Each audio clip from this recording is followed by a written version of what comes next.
This podcast is a member of the Voices of Wrestling Podcasting Network. Visit voicesofwrestling.com to hear the rest of our great podcasts, as well as show reviews, columns, opinions, and updates across the world of wrestling.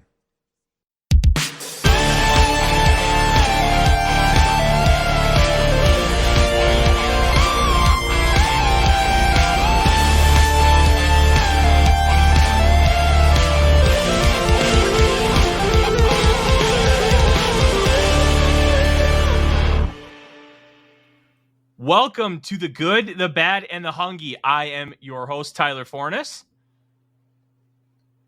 I'm Fred Moreland. I'm right on cue. You want to redo that? Yeah, we'll redo that. All right, I'll count it down. Okay, are we doing the little pre-tape thing, the ad? Yeah, pretty much. Okay, cool. All right, we'll do that, and then we'll do the proper episode. Sorry, I will not fuck it up this time. Oh, wait. Hold on. I must have missed that. We have to read an ad, too? No, not like a real ad. We're doing an ad for ourselves. Pull up the chat with Rich. Oh, I see that we have to put that at the intro at the beginning. Yeah. And send it separately. Okay. Man, my life is an absolute disaster right now. Could be worse. Yeah. It absolutely could be. All right. Count it down. 3, 2, 1. Welcome to The Good, The Bad, and The Hungee, an AEW-centric podcast. My name is Tyler Fornes. I'm Fred Moreland. And we are here to break down the happenings of AEW each week on the Voices of Wrestling Podcasting Network. And it is in the style of Fred's article each week, also titled The Good, The Bad, and The Hungee. If you want to find out about the best, the worst, and the dumbest of AEW, you can listen to us or do something else. And you're going to have way more fun listening to us. There's going to be a lot of banter, a lot of fun conversation, and just great talk about the world of AEW. Listen to us, or else I'll be as angry as CM Punk. And nobody wants Fred to be as angry as CM Punk. So please give us a listen. You will have a good time. That was good. Perfect. I think that was good. All right. Awesome. I will get this started here in 3, 2, 1. Welcome to the debut episode of The Good, The Bad, and The Hungee on the Voices of Wrestling Podcasting Network, where we talk everything AEW and its surrounding universe. I am your co-host, Tyler Fornes, and with me is Fred Moreland, the creator of The Good, The Bad, and The Hungee, an article series he's been doing for Voices of Wrestling for some time. Fred, it is good to finally be sitting down with you and talking this wonderfully chaotic company. It's the Tyler and the Fred. I love it. I absolutely love it. How are you doing, man? I'm glad that this is a very, it's all friends wrestling. Nothing bad ever happens here. And we're all just really chill and get along very well. And there's no backstage drama whatsoever. And then it all comes in when you add a 43-year-old curmudgeon to your company. We're going to talk about that today. Fred, I'm having a good day. I've got the puppy in the other room crate training right now, and I'm hoping that he ends up being okay. But you never know with puppies. How are you doing? I'm doing all right. Tyler, for the past couple of weeks, I've been watching this show called Steven Universe, which is a cartoon. I'm an adult man. And it's basically about this kid who more or less solves all of his problems by eventually getting people to be like, oh, I should be nice and not a crazy person. And it does this for 5 seasons until there's finally an episode where it lampshades that by having the bad guys of the episode just being like, no, I still hate you. Go away. I just bring that up for no particular reason whatsoever. Anyways, what's going on? It sounds like you just described Dragon Gate, which is kind of ties into what AEW is, because no matter what, if you hate somebody, you still hate them years down the line. And that is one of the nice things about it. Everything feels cohesive. And it got really interesting after the All Out presser, which is going to be the antithesis of the Dynamite that we're going to be talking about today, because CM Punk went absolutely scorched earth. Now, this has obviously been talked about to death, Fred, but what are your overarching thoughts on CM Punk just deciding to go into business for himself and bury pretty much the entire company? I don't think we need to really recap what happened, because if you're listening to this show and you don't know what happened, I'm sorry. This isn't. You need to stop and just, like, I don't know, do something else, man, because I don't know why you clicked on this. Yeah, the entire situation is just so stupid. It is just the dumbest thing to happen in wrestling in a while, and that's in a year where, like, Kota Ibushi basically tried to set New Japan on fire similarly by in a culture where you cannot be affiliated publicly with the mafia or the Yakuza, to the point that they have their own, like, I forget what the phrase was now, but whatever that, like, euphemism for Yakuza affiliated, and was just like, oh yeah, New Japan Yakuza affiliated, what up? And everyone's like, no. And yeah.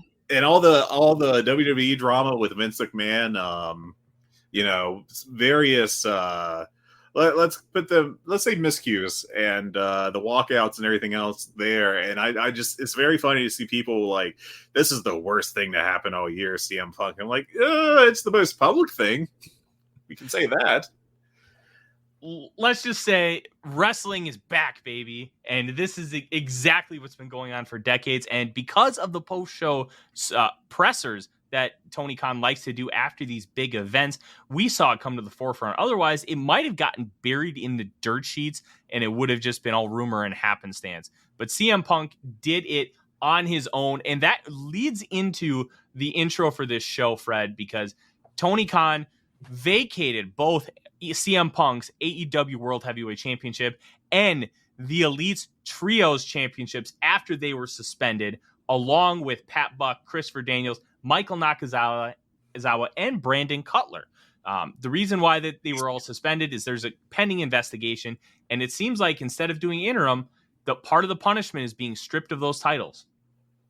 Yeah, and Ace Steel, don't forget, Weep It Mighty, allegedly. Yeah, so it's very interesting. I mean, once you hear about the triceps injury, I think it's the triceps that Punk had, it's not a surprise that's vacated. It would have been vacated otherwise. I was a little surprised that the trios belts were vacated so quickly. I think that was just, frankly, to do something to, I think establishing new champions for that was part of the table wipe that Tony Khan did with the last Dynamite, where he was just like, yes, I know that for 3 days, all you people have been able to talk about was the drama we had. But also we're a really good wrestling company and you need to remember that. And here's really good wrestling. Enjoy. See, I'm going to give a little bit of pushback there, Fred, because I think the fact that the Elite were also stripped is just sending a signal like, hey, you're suspended. I'm going to set the precedent that if you are suspended, then you are vacating your title. And even though, let's go with the hypothesis here, the hypothetical that the Elite are innocent in all this, and they went as good standing citizens and they got attacked by Punk and Steel. They're suspended pending investigation, so they're just completely void of their titles. Whether that's fair or not is up for another discussion. But I think it's just setting an equal precedent moving forward that Tony Khan's not going to put up with this shit. Yeah, I think Tony Khan has had enough, basically. I think he was very happy to ride the, oh, you two don't like each other in public. Well, I'll make a match off that and make money off it. And then it kind of hit like, oh, I can't make money off this. This is too much. So I do think Tony Khan's going to figure out a way to make money off of this because there is way too much money to potentially make off of this. And let's be honest, everybody in the wrestling business is an absolute carny and they want to make the most money. That's what everybody's there for. Some people, they talk about the art of wrestling. There's going to be some truth to that. But if they're not getting paid a lot of money and somebody else is going to pay them more money, more often than not, they're going to go follow the money, which they absolutely should. There's a limited shelf life for an athlete in any sport to make as much money as they can. And you should go do that 100%. But I'm very intrigued to see how this continues to develop because we've heard multiple things, Fred. Multiple sources have said both Punk and Steel would be no longer with the company by Dynamite. And we haven't heard anything since. We do know that the Jaguars' chief legal officer, Mega Parquet, I think I butchered that name, but she's also AEW's legal officer, then handles all of their legal stuff. And the fact that she was apparently there and witnessed the whole thing makes things muddied up. We've heard that there are potential lawsuits to factor in here, which could be a big deal when you're talking about it on TV, which I believe is why Tony Khan did not mention the Elite's name or CM Punk's name throughout the entirety of Dynamite. Yeah, I mean, that's pretty obvious as to why no one was mentioned by name.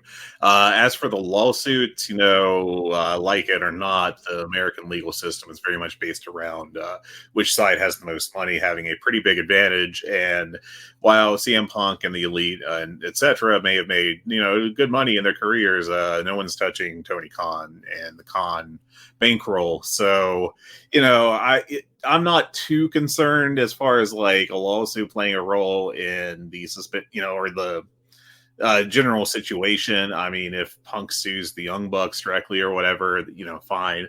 It's he would likely include AEW in that if it went completely, full disaster, worst case scenario.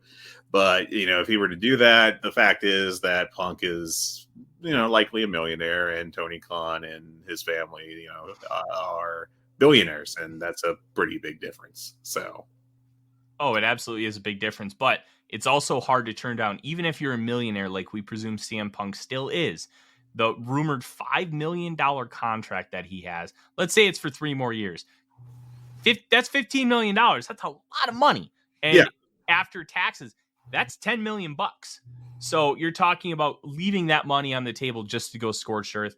It feels like there's some more to this, and we're going to find out a lot more about it moving forward, especially when we hear about the futures of these 4 main individuals, especially considering Vince McMahon is no longer in power for the Fed, WWE, and Triple H has a lot of wrestlers speaking very highly of him. He does, but one issue with that is, at least from my memory, from when Punk did the now infamous podcast on Colt Cabana's Art of Wrestling, that I think he had more issues with Paul Levesque than he does with Vince McMahon. And I don't think that particularly pertains to Punk going back to WWE. Now, I also think that Triple H would be willing to make money because he would like to help establish, his position as the head of creative and everything there. And also being able to, there's a real value over there seen in picking up top AEW stars. And right now it doesn't get any bigger than CM Punk.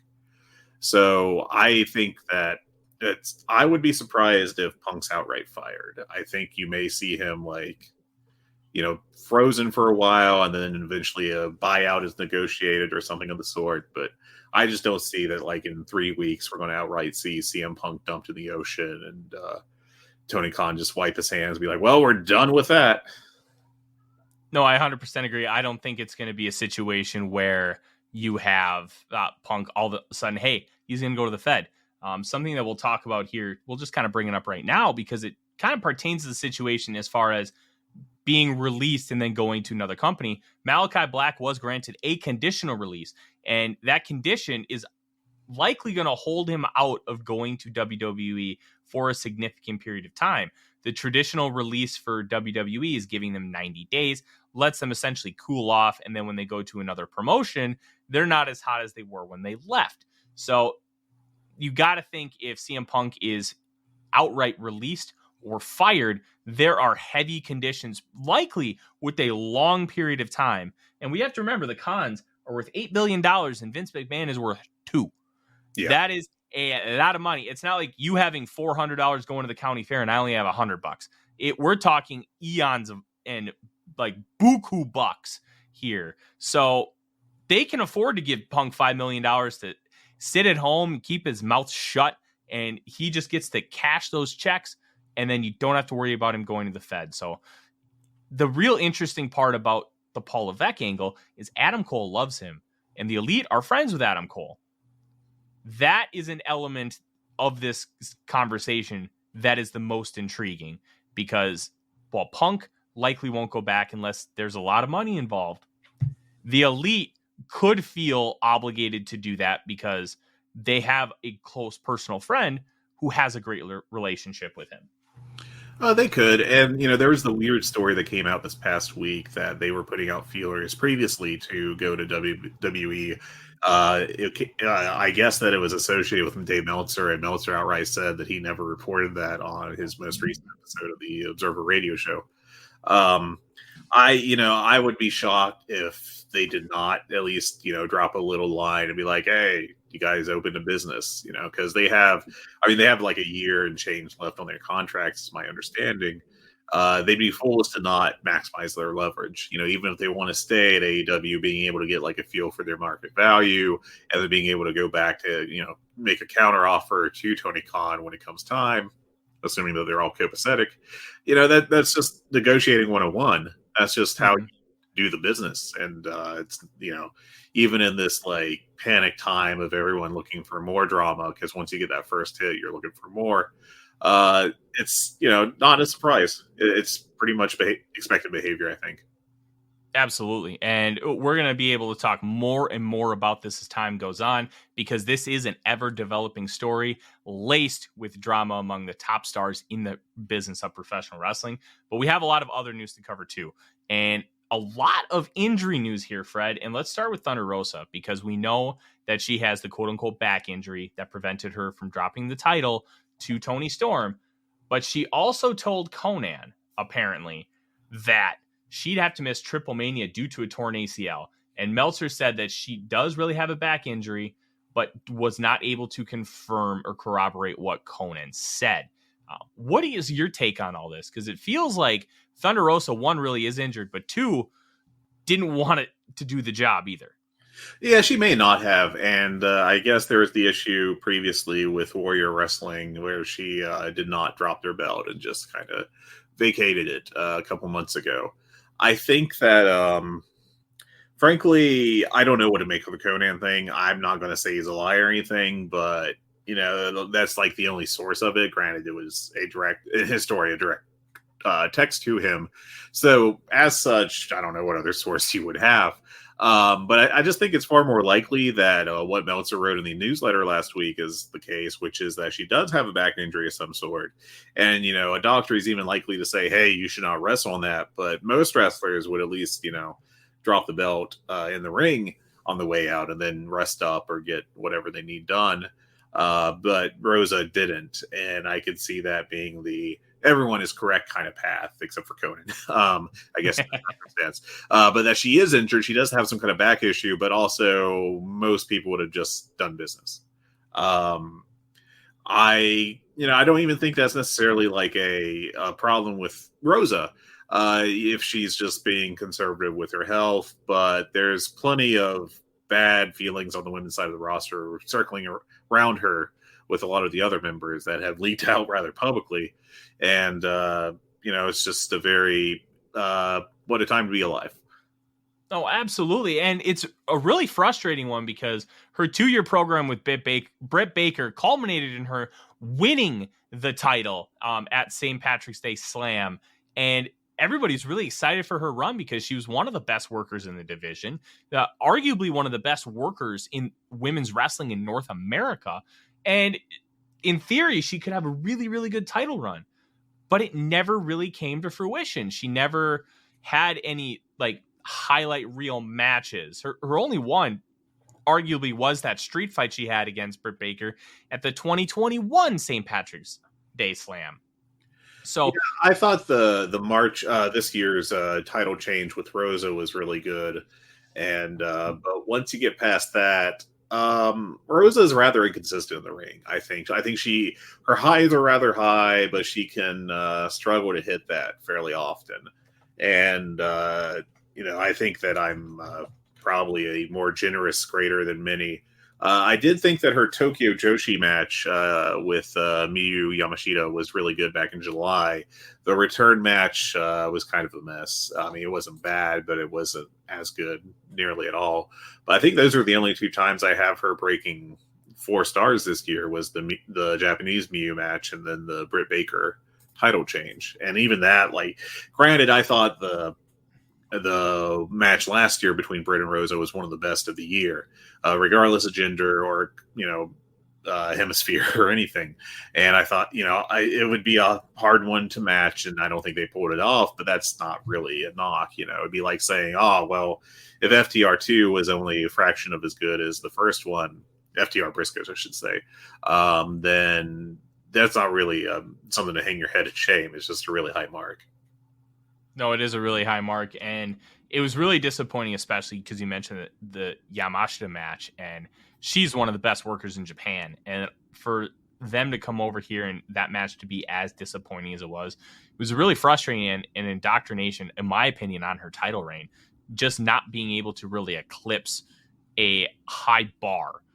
And let's just be honest with the AEW women's division, the bar's not the highest in general, because up until recently, we haven't had a lot of really quality workers in this division. It's been about, hey, we need to just keep this afloat. We need to develop the young women on our roster and get them to that level. But in order to get that to that level, you are going to have some struggles on the way. And to see her struggle in the ring with somebody as talented as her, and then the Toni Storm match at Forbidden Door was okay. I don't know if it was necessarily the fact that the match just didn't deliver, or it was surrounded by a ridiculous quality of match on that show, but just really frustrating. She's injured people, including Jamie Hayter's broken nose. She's gotten the entire roster mad at her. So this might end up being a blessing in disguise for both Thunder Rosa and AEW, for her to at least go away for a little while. And who knows if she ends up coming back at all. Yeah, I mean, I don't think that it would kill the division or anything if she didn't come back. Obviously, it'd be nice to have her, just in terms of it'd be good to have a talent like her, because she does have talent. Mm-hmm. But it's a tough situation, especially if it's going to make everyone else so angry that they don't want to work with her or really be happy backstage. So, yeah, 100%. And this kind of leads us into our next topic. A lot of injuries. We did just have guys like Kenny Omega come back from injury, and we had Bryan Danielson return. But we still have some other injuries, unfortunately, on the roster. Jack Perry, also known as Jungle Boy, mentioned that Christian Cage needed to get his quote-unquote little surgery.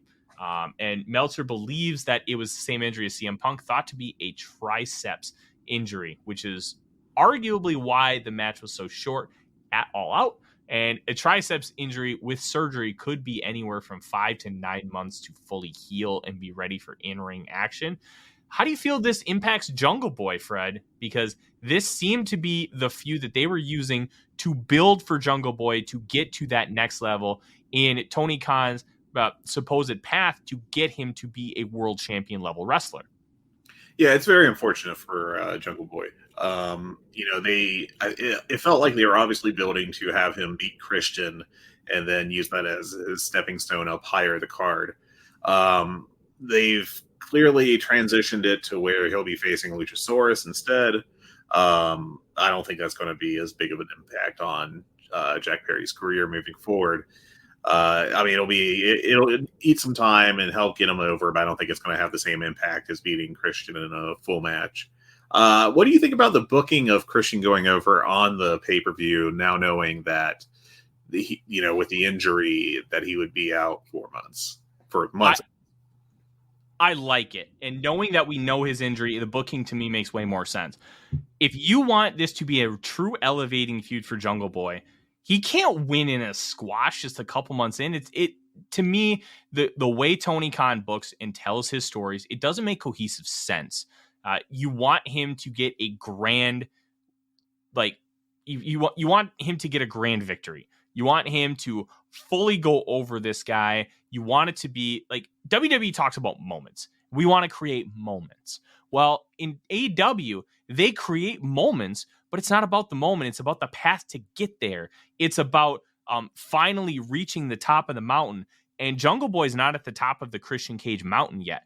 When he gets there, it's going to be a big deal for him, the company, and his story moving forward. If he would have done that at All Out, there was so much meat left on the bone with what this rivalry is and how it can elevate him. It would have been a miss for him to just beat Christian Cage here. I like the fact that they transitioned to Luchasaurus, even after the kind of double turn where he turned on Jungle Boy and then turned back 2 weeks later. He kept the gear and he kept the music, kind of leaving that shadow of doubt that he was still on Jungle Boy's side. And with Cage's gimmick being outworked everyone, it played perfectly into his little write-off and continued the feud with Jungle Boy, where he can spend the next few months with Luchasaurus and wait for Christian Cage to come back while accomplishing everything in a roundabout way. Yeah, and the positive you have is that Christian will be, still be able to cut promos and stuff. So, if they don't have him come in every week, obviously that makes sense. But they can always have him come in and just antagonize Jungle Boy on the way. So, I think it was very interesting that they even had a match at all. I probably would have just had Luchasaurus jump him during the entrance and just not do the match myself, but it's a minor change. It'll be interesting to watch going forward. I think that they're going to need more than just Luchasaurus as the heel hired gun to help get Christian over, though. Or, Jungle Boy over.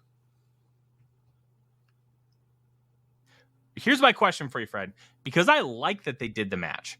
I think you kind of run into a situation where the WWE does a lot of bait and switch. They advertise a match and then they do not deliver.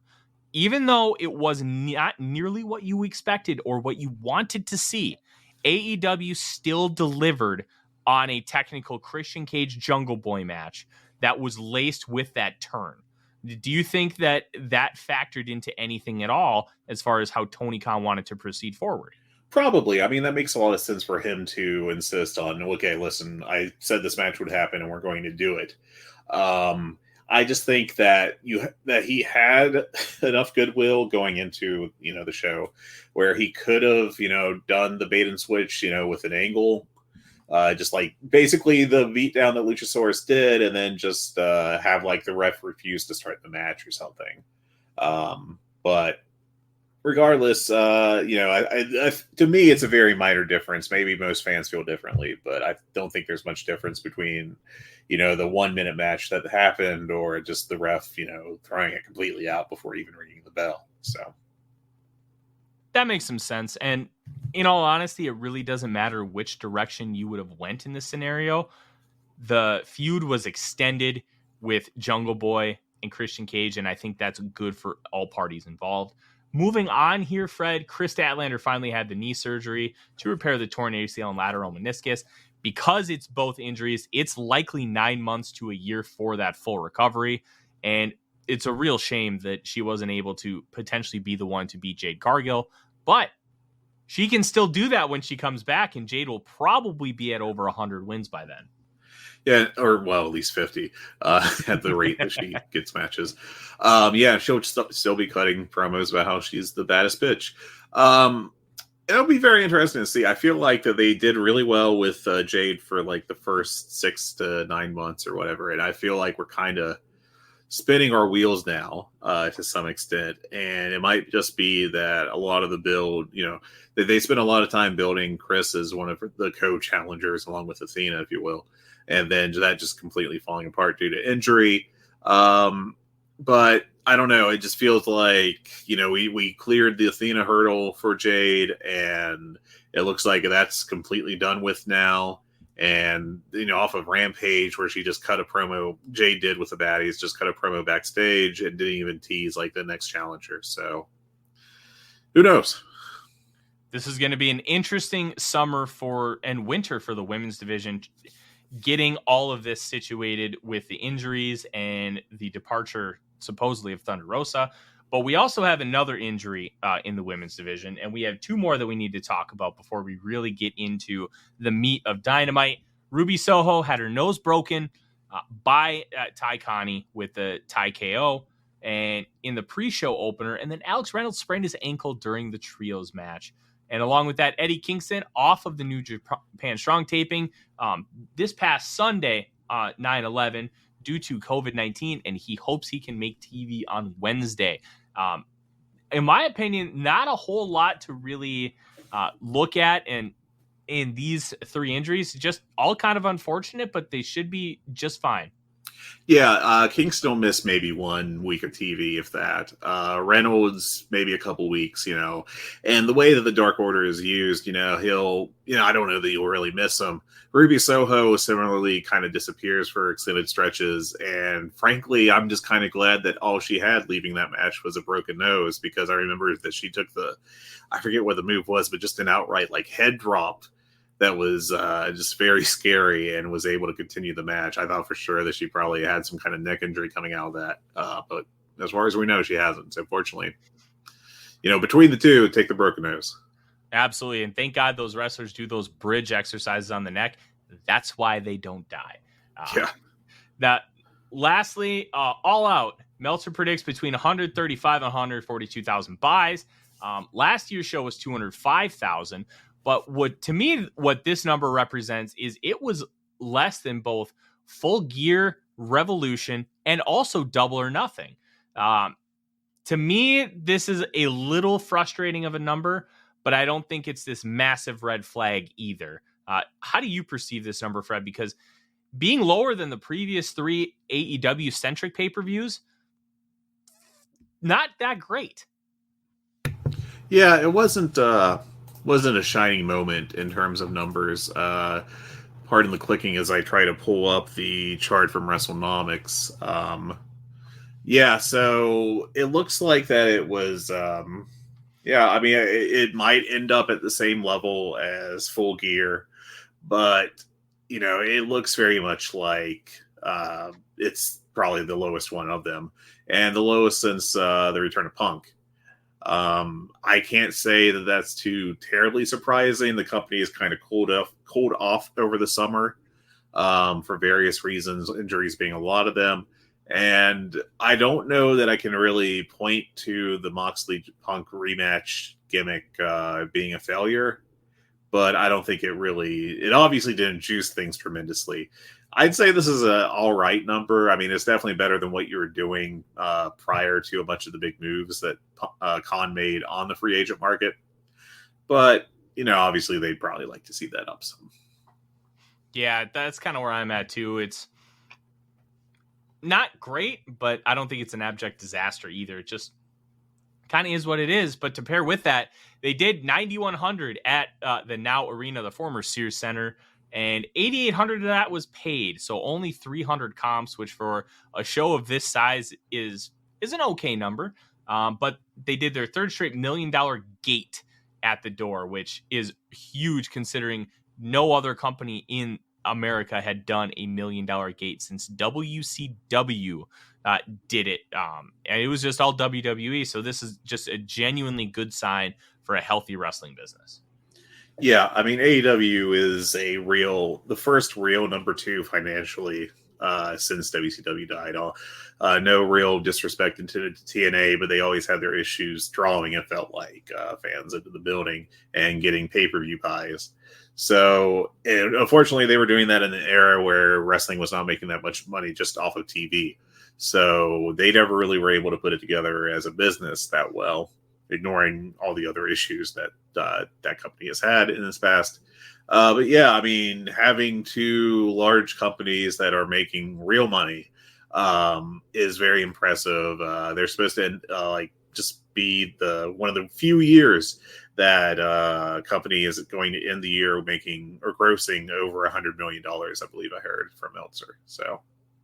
Yeah, that's a huge number for AEW, and considering they're only 3 years into existence, awesome for the future as well. And speaking of the future, Dynamite just did its 3rd straight week over 1 million total viewers, 1.035 million, with 0.38 of that in the 18 to 49 demo. They are consistently 1 or 2 on the night. And Fred, what I've noticed with some of these rankings and how many viewers they get, it really depends on how many people are watching TV overall in the night, because they are consistently at that 1 or 2 spot. The more people watch TV, the more viewership they get. And it feels like that they're just kind of in this holding pattern until they can really start to find a way to keep growing the business. Do you agree with that sentiment, or do you have kind of your own opinions on how this can continue to grow as far as the ratings are concerned? Going up in the ratings is going to be very interesting. They're going to need someone to catch fire in a way that even the return of CM Punk hasn't quite done long term. Obviously, being able to put someone like possibly MJF over Punk would have possibly helped accomplish that. But it's really just going to be a matter of a right guy at the right time. And I don't know. I think Khan's a good enough booker where he can accomplish that. I don't know if anyone on the roster will be able to be that kind of company carrying star that would help push it over the threshold into like regularly flirting with, I don't know, 0.5s in the demo. But it's just going to be, I mean, I think this is where they are. I think if they can maintain this level consistently, 3 weeks is only 3 weeks. And that largely is off the back of the Moxley Punk first match, and then the surprise of the quick finish of that leading into the pay-per-view, and then the disaster, the drama of the post-show, post-pay-per-view press conference and everything. Next week will be an interesting number. We'll see if they can even stay close to 1 million. I don't think it's a disaster if they don't. Obviously, probably be preferable to stay over 900,000 overall and a solid 0.3 number. But I just don't, I don't feel like at this point in time there's really any momentum pushing them over that hill. Yeah, I don't necessarily see it either. Maybe some cross promotion. Like, I think the one thing that's going to take AEW to new heights as far as ratings goes is they have to get some crossover like The Rock. And I'm not expecting anybody on the roster to become the next Rock, but maybe MJF starts doing some Hollywood stuff. And in turn, you get some promotion in areas that you necessarily wouldn't get promotion. And then you draw some more eyeballs that way. I think that's going to be the next real step in order to completely grow this company as far as a ratings perspective, because it feels like that they've grown their fan base almost to its peak within the wrestling fandom. I think is the fair way to phrase it. They've done a great job with what they have. They have the diehard fan base, and now it's about drawing eyeballs from outside of the sphere. Yeah, and it's just they're not there yet, and I don't think there's any reasonable expectation that even like Action Bronson coming in for a tag match, which we'll talk about in a little bit, or anything like that, is really going to make a huge difference.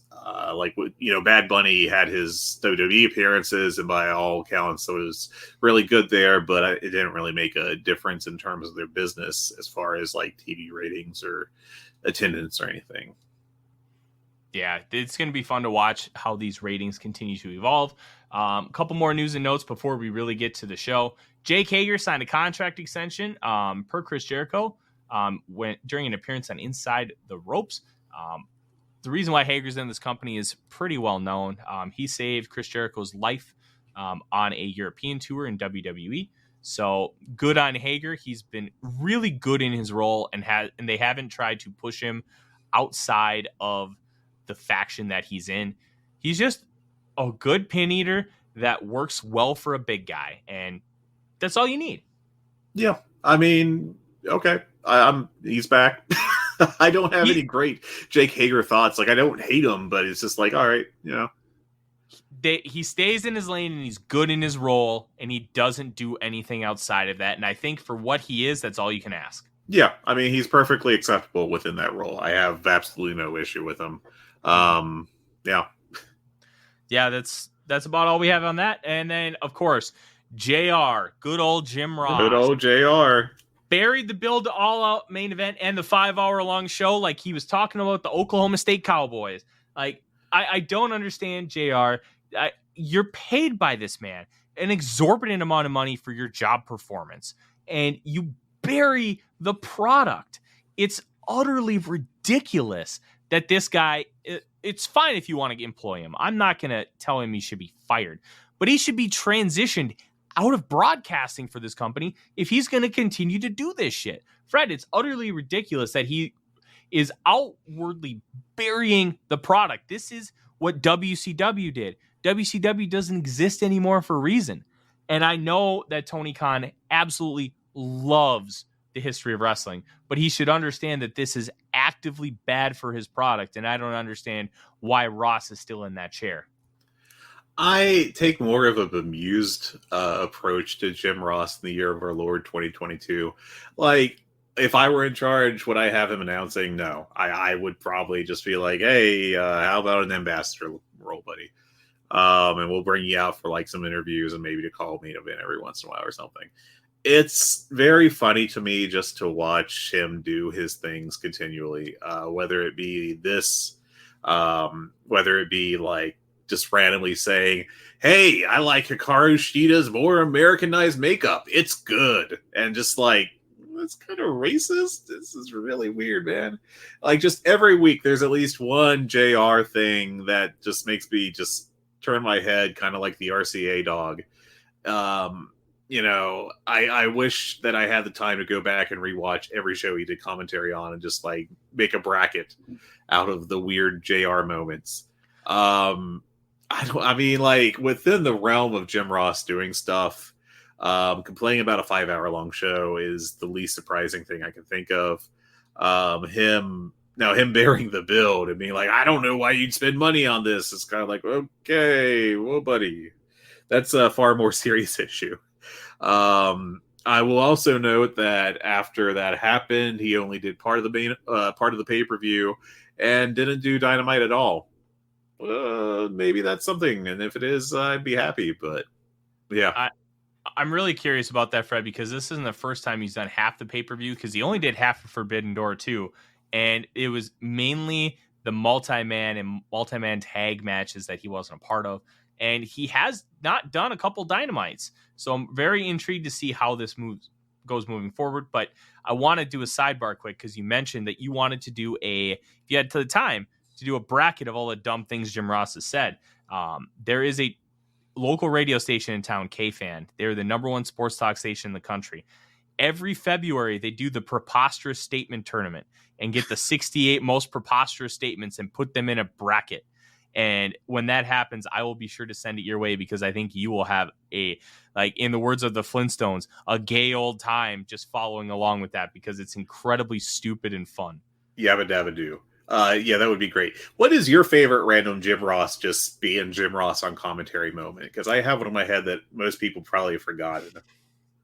I love when Jim Ross actively buries tag team wrestling, and he'll say stupid things like he wasn't holding the tag rope. Like, dude, do you not know that this is a tornado tag style promotion? Like, that's the house style. And it just drives me bonkers that he continues to beat the drum and call these referees basically worthless. Yeah, JR versus the refs is the longest going feud in AEW history, and always will be as long as he's part of the company. And those refs aren't going over as long as JR has a live mic.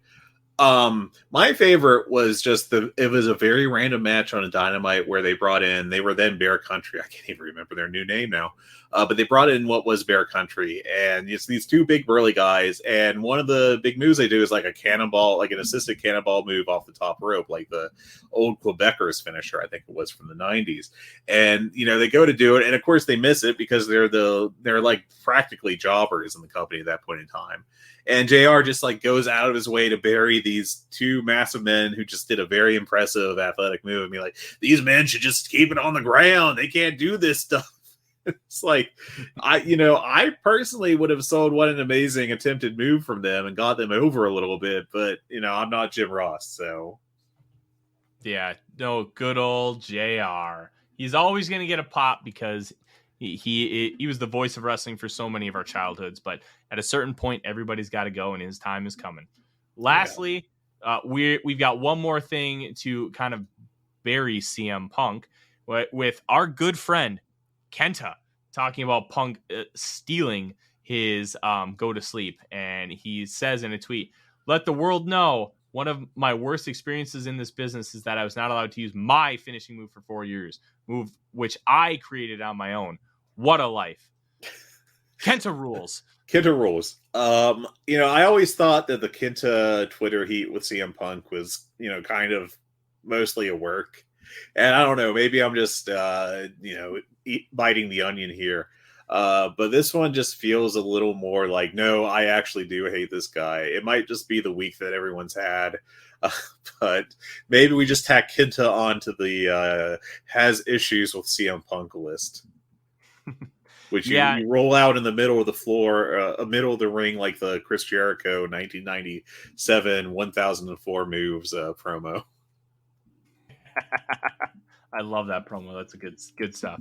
All right, now comes to the fun part of the show, Fred. And this is where your article, The Good, the Bad, and the Hungee, comes into play. We're going to talk about the good, the bad, and the stupid. and this is going to be a really fun part because there's a lot of really good stuff on this Dynamite. We talked initially about the pre-tape from Tony Khan to start the show. I personally thought that it was about as good as you could expect. He got all the points across, told you what was happening with these title belts, and he did not make himself an on-screen character, which is what we have really worried about him doing over the course of his time running AEW. How did you think the pre-tape was? I mean, it was like 60 seconds, maybe, and it was completely fine. It was what it should have been. He announced it real quick. He didn't. It was odd that he didn't name the wrestlers that also didn't appear in the intro to Dynamite. And he also just, was like, hey, we're doing this. We're moving on. Let's go. And that was it. And it was exactly what it needed to be. Yeah, pretty much. And I thought it was great. And one of the things he announced on there was Death Triangle and Best Friends were going to have a match that was already announced at the pay-per-view. And they were going to make it for the trios titles. Personally, considering what you wanted to do with the Elite and having them establish those titles and having a high-flying, high-energy, high-impact act be your first champions, the fact that Death Triangle is going to get the first real run, I think, is about as good of a backup plan as you could possibly have. The Lucha Brothers and Pac are incredibly over, both as individuals and a tag team and as a unit. I think it's honestly some really, really good stuff. Fred, what did you think about them transitioning and shifting over to to Death Triangle? Yeah, I think that Death Triangle was really a great pick here in terms of trying to have someone carry the proverbial flag for the trios division for AEW. They work the fast-paced style that really seems to shine in these kind of matches, which is exactly what the Elite would have brought to the table. The only concern I have is if Pac's going to actually be around, because he does seem to disappear on a semi-regular basis. And, I'd assume that Tony Khan would like to keep these belts featured pretty heavily since they put a lot of time into establishing them. It's unfortunate that they had to switch so quickly from the first to the second champs, but we'll just pretend it never happened. Yeah, I'm guessing because of the All Atlantic title that Pac is going to be more featured throughout the promotion in general, and I think that especially because they had their first All Atlantic title defense, one on American soil and two live on AEW programming with the pre-show at All Out, that he is going to be here for the long run. I think a lot of the reason why he kept going back to England was pandemic related. So being that we are almost in a normal world again, I would assume that Pac is going to be here to stay. And that's why they made the decision to belt these guys up. Speaking of belting up, Daniel Garcia gets belted up in his hometown, winning the ROH Pure title from Wheeler Yuta, submitting him with his version of the sharpshooter. And this continued along the storyline with him and the Jericho Appreciation Society, while also building up the Danielson-Jericho match in the semifinals of the World Championship Tournament next week on Dynamite. Look, Fred, I thought this was tremendous stuff. The way everything was layered, the pace, the match was great. You get the huge pop of Garcia winning his first major title in his hometown of Buffalo, where he got a special entrance from Westside Gunn. And you continue this story, which in my opinion is going to end up putting Garcia into the Blackpool Combat Club. How did you think this whole thing went? I thought it was booked just about perfectly. Garcia and Yuta work really well together. They had at least one indie match from last year that I watched that was just fantastic. And I thought this one was just as good, if not better. I thought the match was great. I thought they really tried to do their best to make Garcia a star, and, the hometown pop, doing it, having that great of a match and that big of a moment in front of the hometown fans, made it felt really great. It does contribute to another storyline, but it's also not overshadowed at the same time by that storyline. It's not like the kind of infamous WrestleMania main event that was technically Triple H versus Chris Jericho, but was really Triple H versus Stephanie. it felt like that not only is Daniel Garcia a player, but he's like a huge, he's definitely a star to watch. And I feel like he's had a fantastic year and has really moved himself up the depth chart at AEW. And, the next year or two for him is going to be really special. Here's one question I have for you, because I caught William Regal saying this on commentary. He explicitly said that he did not want Daniel Garcia in the Blackpool Combat Club because they need wrestlers like Garcia to face to keep them in good shape and to continue to help them grow as a unit. That obviously wasn't said for no reason. What is your take on that? Because I still think he ends up in the Blackpool Combat Club, but I don't think it's quite as simple as he leaves Jericho and he joins. Yeah, I don't know how they're going to take it, though. My thought heading out of the show is that they might be setting up for a future double turn with him and Yuta. And maybe they switch factions, maybe they don't. But I would imagine in this scenario that I was thinking about, Garcia would end up a face and Yuta a heel. And Yuta did some pretty good work as a heel on the Indies just before coming into AEW. I don't know. I mean, it's a very interesting thing, with the way that the match ended and Danielson not quite, but practically shoving Yuta out of the way so he could put the belt around Garcia's waist. I thought it was very interesting. I thought it was well done. And yeah, it'll be very interesting to see how it goes from here because especially with Jericho involved, like nothing that is happening in the storyline is an accident. So.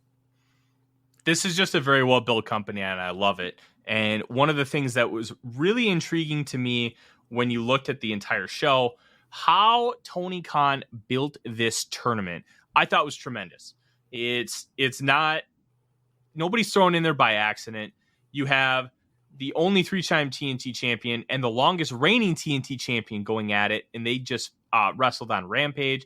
You have Bryan Danielson, a multi-time world champion, a Hangman Page, and a former AEW champion, which every former AEW champion that was not suspended is represented in this tournament.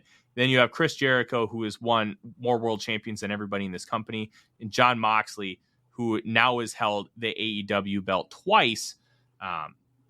All of these guys are represented in this tournament. They're all champions. They all have a lineage, and they all have a reason to be here. And for something that had to be thrown together this quickly, I thought it was tremendously impressive that there was so much connective tissue with all 6 competitors, and nothing felt like it was forced or a mistake.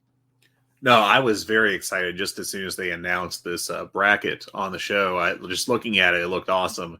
And so far has delivered quite well. I thought that, having the justifications as to why people were in there, like, you didn't have like no offense to him, but like the Ethan Page slot or someone at that level that was just like an obvious, we're here to do the job kind of deal. So like the Sonny Kiss versus Kenny Omega match in that one tournament they had 2 years ago.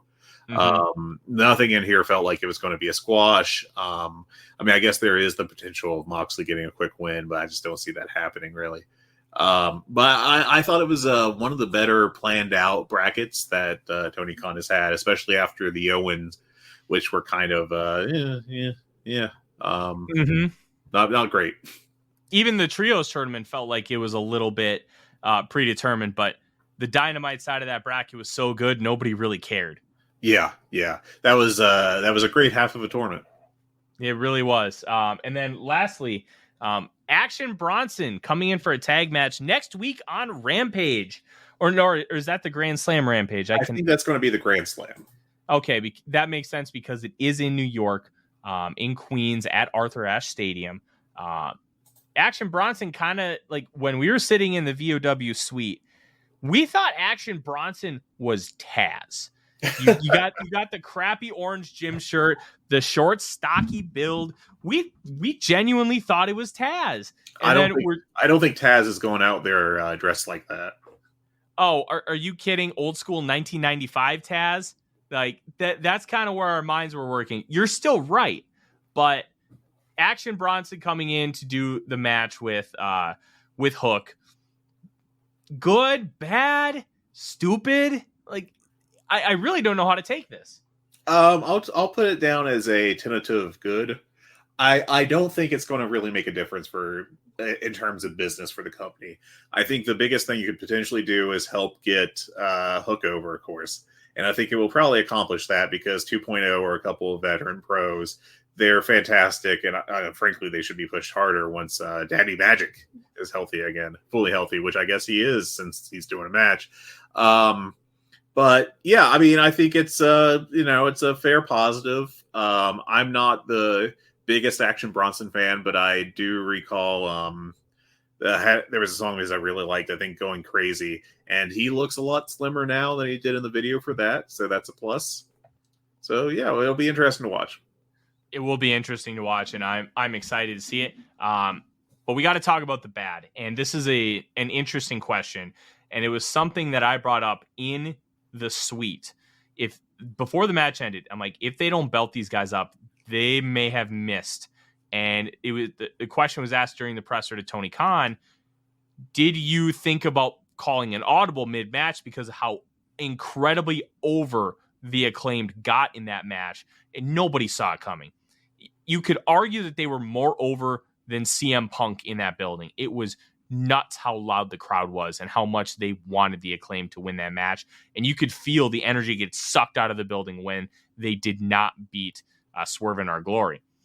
Fred, do you think they missed the opportunity with the Acclaimed, or are they going to be able to recreate that so much in Arthur Ashe when both guys are from New York, which could give an extra element that Chicago did not have?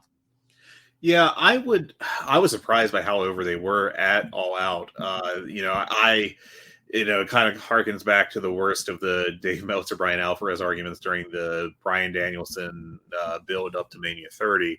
Are they over, or are they just catchphrase over? And I thought they were actually just catchphrase over. I thought they were a fun mid-card act that everyone liked, but I didn't really see them as like anything higher than that. And then they came out at All Out, and it was a Jesus pop. It was just an amazing response that they got. They completely earned it with their months and months of build. And they are far more over than even I had thought. I think that it would have been optimal to probably put the belts on them just because it felt like that they were building to eventually, in the short term, Swerve in Our Glory breaking up with some, likely Swerve going heel. But I don't think it's unrecoverable. I think that they have to put the belts on them if they're doing the match at Arthur Ashe, though. Like, if you do this rematch and then you don't have them go over in their own hometown after, seeing that response, it would be a big misstep, I think, for the Acclaimed. They're talented enough where I'm not going to say that they can't, recover from that circumstance, but it would do harm to them. It would keep them lower on the card than they should be, probably.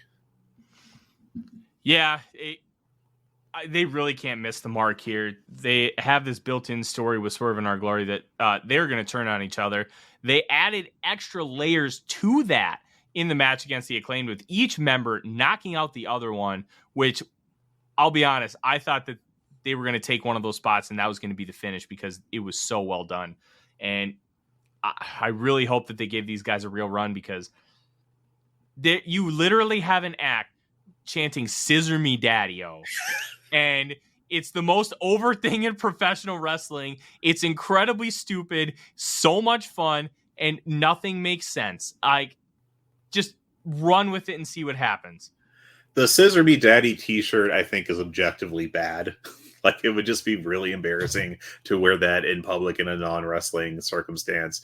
But it is apparently sold really well. And the fact that they're able to do that with like a not well-designed t-shirt, that says something. That really says something. Like, it's not a classic like Austin 316 or a Young Bucks, Bullet Club t-shirt or anything like that. It's moving. I think it was the number one shirt on Shop AEW when it came out.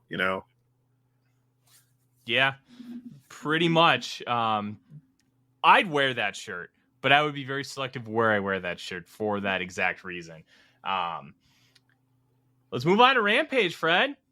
The good. We had some. Go ahead. Yeah, sorry.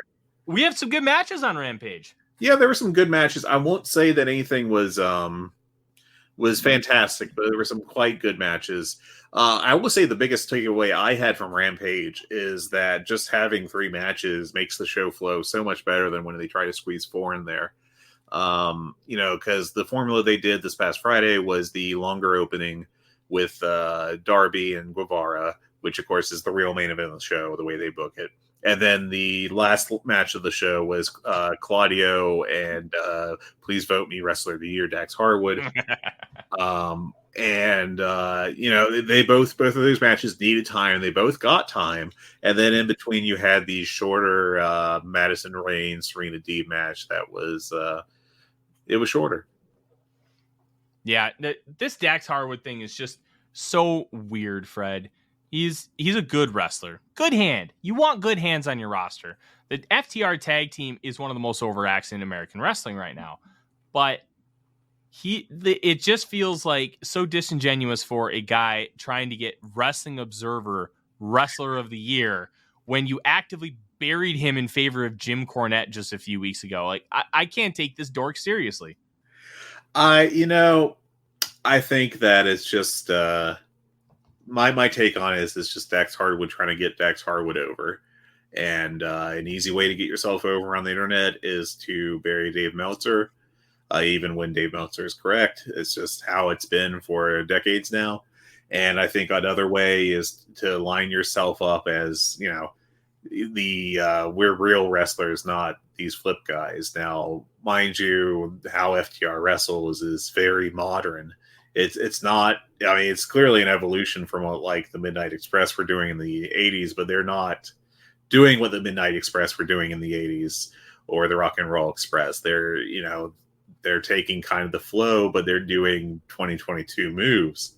And there's obviously nothing wrong with that. In fact, it's really good, but it's kind of, they're pretending they're something they aren't.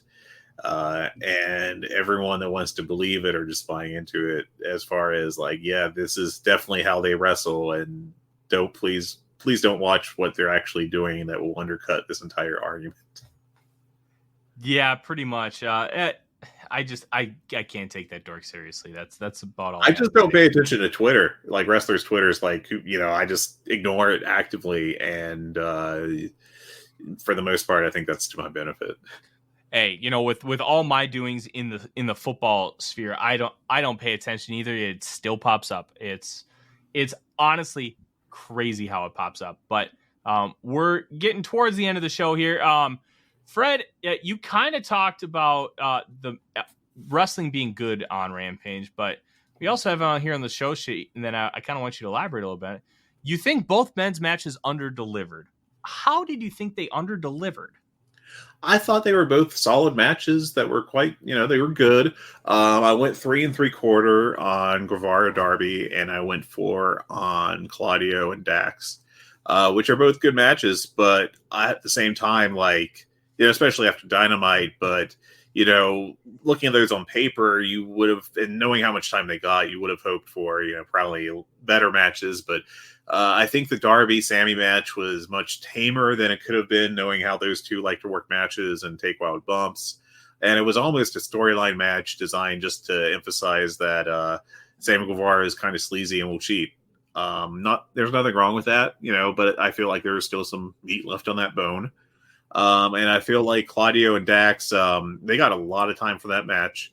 And I feel like they kind of wasted the first segment of it. By the time they hit the first commercial break, it was kind of like, oh, we're doing like a very early 2022 Raw match here.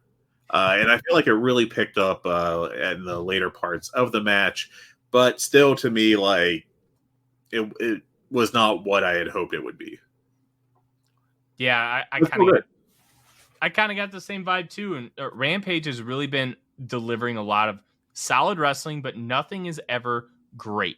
And you could argue that there hasn't really been a truly great match since the opener on Rampage, and that was Kenny Omega losing the Impact World title to Christian Cage, which is really frustrating considering this is built up to be an A show, but it is almost certainly not an A show. Khan did say at the presser after All Out that because he has an almost full roster now, he's going to be able to utilize a lot more people on Rampage, which could inherently build the product back up to what he wanted. And I hope he delivers on that. But, right now, I mean, I can point out some matches I think were really great on Rampage that you forgot about just from this year, like Andrade versus Rey Fenix back in June. And there was a 3-way between Andrade, Darby, and Sammy back in March that was also fantastic. But for the most part, their best matches tend to be on Dynamite. And you can say it's not a B show till you're blue in the face, but if you book it like a B show, it's a B show. So... Exactly. You did mention here that I need to go and watch this because this sounds right up my alley. On an episode of Dark, you went 3.75 on a Claudio Castagnoli, Arya Daivari ROH World Title match. That sounds awesome. It was really fun, especially when you consider that what Dark and Dark Elevation typically are, which is almost all squashes, and then when it is something that goes longer, it's not great.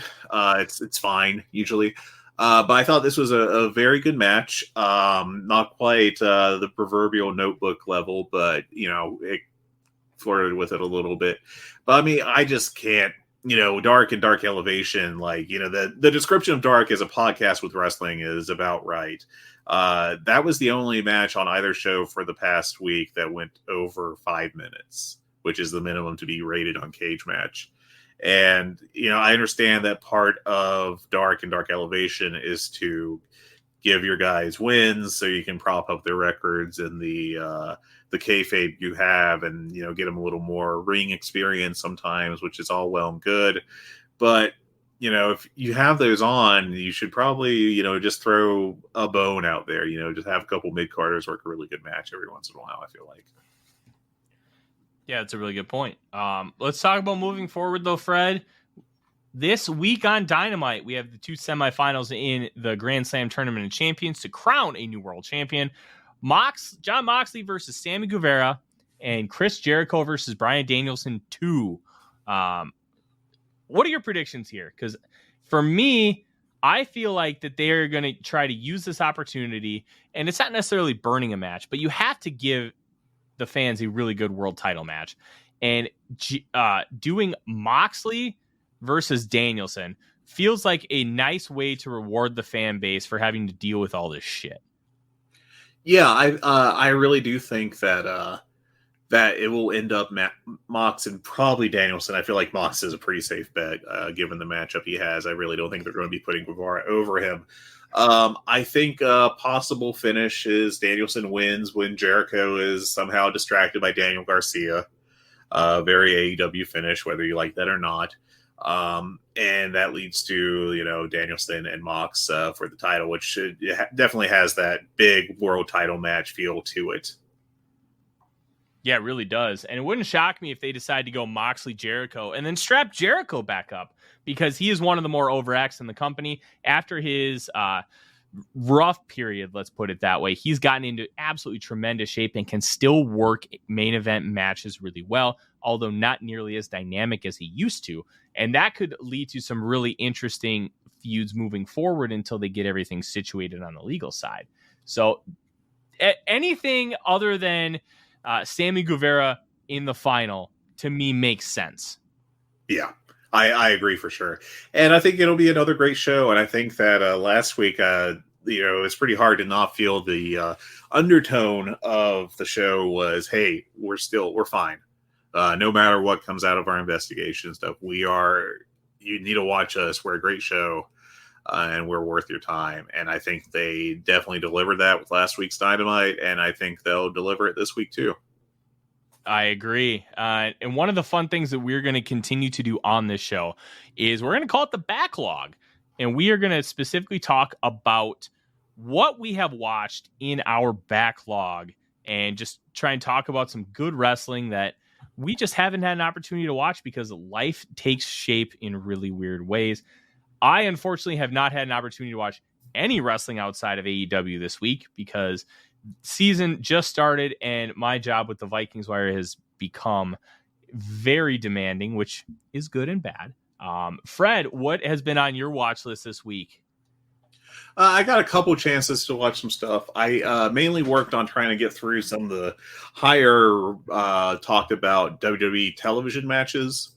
of the past 3 or 4 months, which I like to space out a little bit just because as far as like a house production style, I'm less of a fan of how WWE does things than other companies.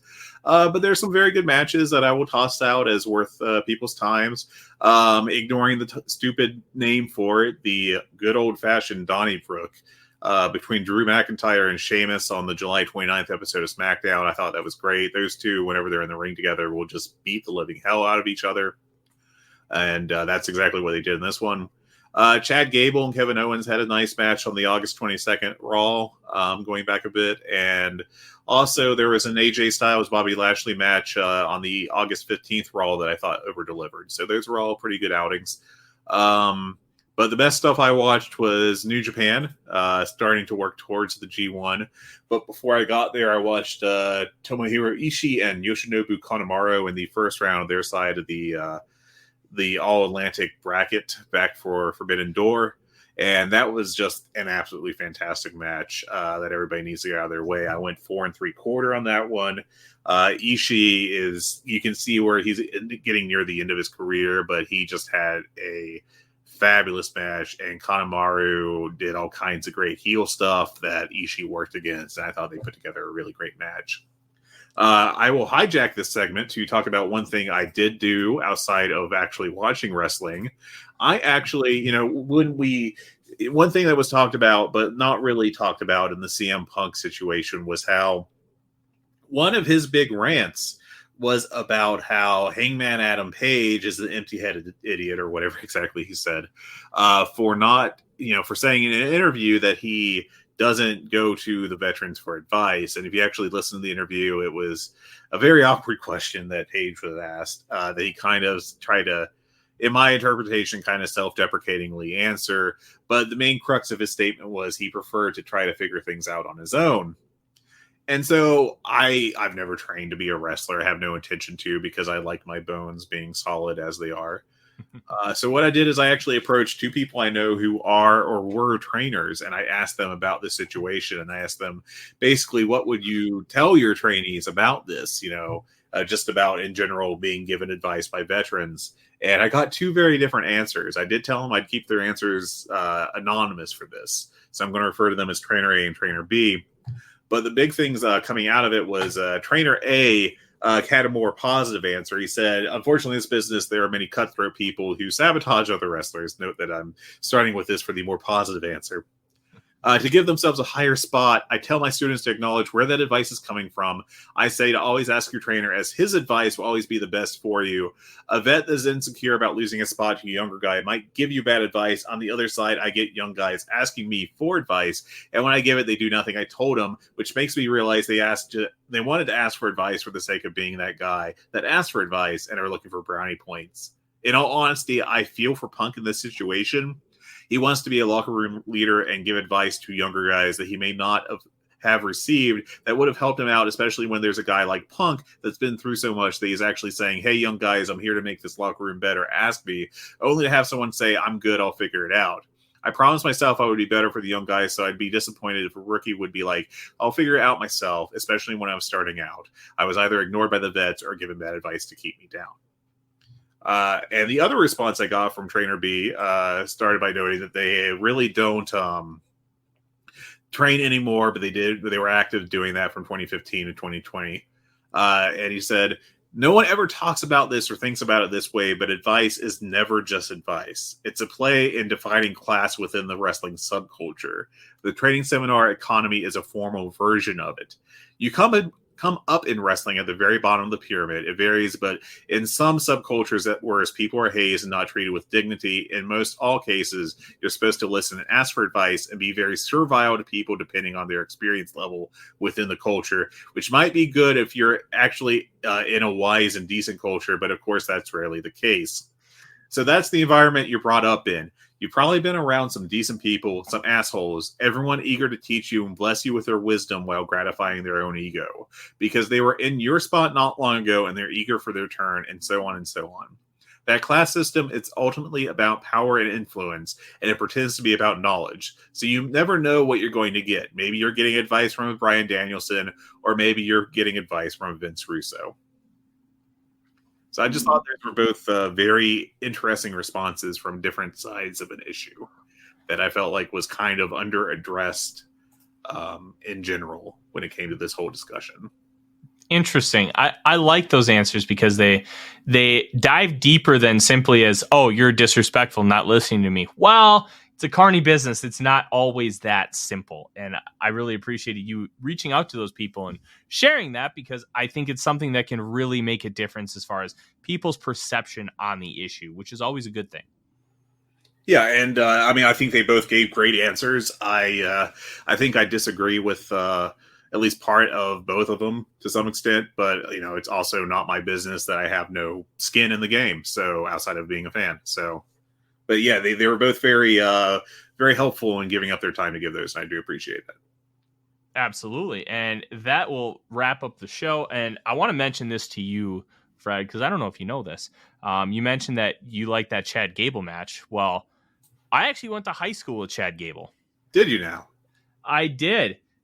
He is a very good guy. He won the state wrestling title, I think, at 168. His senior year of high school. Real name is Chaz Betts, so it's not super far from his in-ring name. Yeah. Just an overall good human. Cool, very cool. He really deserves to have more success. He should be better off than the shush guy in the mid card on Raw. But he's getting paid, and that's what really matters in the end. Yeah, exactly. I would love to see him do like a Best of Super Juniors run or something. Just be like not Kurt Angle, but like mini Kurt Angle. Just go in and do like the amateur wrestler gimmick and just have great matches. Do some grappling stuff, and maybe with Triple H in charge, being that he's got an amateur wrestling gimmick, he may be able to do something moving forward. Hopefully. Fingers crossed. Absolutely. Well, this was the end of the show, Fred. Pretty good first episode. We didn't screw up. We didn't have any major malfunctions. And we're alive. Yeah. And not dying is always a good thing. If you want to get in touch with us, you can send us an email at HungeePod, that's spelled HungeePod @gmail.com. You can also follow us on Twitter, where we're at Good Bad Hungee. Once again, HUNGEE. Thanks for listening. Next week we'll talk about whatever the hell happens. Hopefully, no more fires. Yeah, we don't need any more fires to put out. Fires, I don't know. Well, we don't need any more to put out, but let's be honest, it'll give us some fun content. All right, Tyler, you have a good one. Thank you. You too. Take care, everybody. We'll see you next week.